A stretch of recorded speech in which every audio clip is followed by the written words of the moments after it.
Hi moms and dads! In the first video, we mentioned 3 big ideas that we want all parents to remember from this training video series. First, we are disciples before we are parents. Second, we disciple as we parent. Third, good news before good behavior. The past 3 parts of this series have covered the first big idea. We are disciples before we are parents. As parents, Deuteronomy Chapter 6 must be our good friend. We encourage you to read, meditate, and pour into Deuteronomy Chapter 6. It is a great passage that encapsulates what family discipleship is all about. Deuteronomy chapter 6 verses 7 to 9 tell us what we should do to our children. However, the verses that come before that, verses 4 to 6, say this. Hear, O Israel, the Lord our God, the Lord is one. You shall love the Lord your God with all your heart, with all your soul, and with all your might. And these words that I command you today shall be on your heart. Therefore, before we think about discipling our children, before we tell our children to obey God, we need to love God first. We need to grow as disciples ourselves so that we can model to our children what it means to be disciples of Christ. And we suggest 3 things that we should model to our children: modeling spiritual disciplines, modeling obedience, and modeling repentance. So, how are you doing with your spiritual disciplines? What are you currently doing to pursue God? What are you currently doing on a regular basis to grow in godliness? What are you doing to love your neighbors tangibly and practically? And how have you built confession and repentance into your daily life? I hope you have taken the time to reflect on all that from the past 3 videos. Today, we begin to unpack the second big idea of this series. We disciple as we parent. It's now time for us to look at Deuteronomy 6 verses 7 to 9.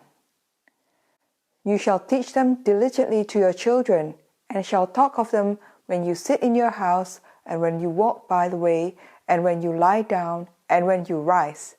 You shall bind them as a sign on your hand, and they shall be as frontlets between your eyes.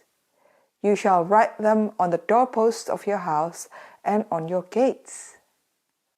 As Christians, there is a tendency to compartmentalize our spiritual life from our everyday life. It's Sunday, so it's time to go to church, and it's time to worship God. It's Friday night, so it's time to go to fellowship or small groups and focus our attention on our Christian brothers and sisters. It's 7 a.m., my quiet time, so it's time to direct our minds and hearts towards God. But other than those times, God might not be in the picture. Your friends don't even know that you are a Christian. Perhaps the only time people see that you are a Christian is when you are judging other people's behavior or when you are complaining about specific government policies, which possibly makes your Christianity somewhat off-putting. As Christian parents, we tend to compartmentalize our parenting from the discipleship of our children as well. One way we do that is by thinking that parenting our children is our responsibility, but nurturing our children's faith is the responsibility of the church or the Sunday school teachers.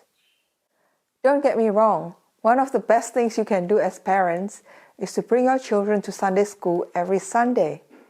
They get to learn the Bible from the teachers, grow together, and form a lifelong community with their church friends. It's priceless. So if you're already doing that, keep it up. If you are not yet doing that, please do. Your children will thank you. However, Sunday school is only a tiny portion of their life. Your child has 168 hours in a week. Assuming they sleep 9 hours a day, they are awake 105 hours a week.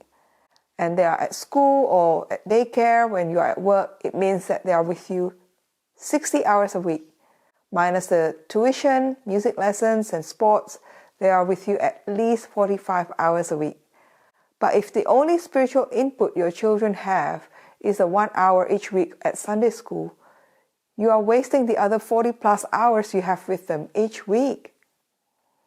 Not to mention, they pick up all sorts of ideas and worldviews while they are at school, daycare, and with school friends. So, if you rely on the 1 hour of Sunday school each week to nurture your children's faith, don't be surprised if they become more like the world than more like Jesus. Another way we compartmentalize our parenting from the discipleship of our children is by thinking that the discipleship of our children only happens during the family devotion, or some call it family worship or family altar. So you do family devotions 2 to 3 times a week, you focus your family's hearts and minds on God, but other than those times, God is not in the picture. We do this God thing as a family for 30 minutes, 2 to 3 times a week, plus Sunday school, but outside of those times, God seems nowhere to be found. If this is the only thing we do, we miss the opportunity for our kids to see the relevance of God in their life. So let's now go back to Deuteronomy chapter 6, verses 7 to 9. Verse 7 says this, "You shall teach them diligently to your children." From here, it is clear that teaching children of God's commandments, the instruction to love God with their everything, must come primarily from their parents, from you.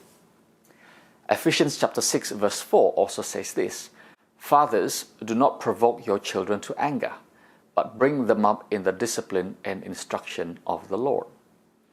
And Proverbs 22 verse 6 says this, "Train up a child in the way he should go, even when he is old, he will not depart from it." So we must start with the conviction that we, parents, are the primary disciple makers of our children. Sunday school, church, other parents, even Christian schools, they all can help, but the primary disciple maker of your children is you. And according to Deuteronomy chapter 6 verses 7 to 9, you teach them diligently.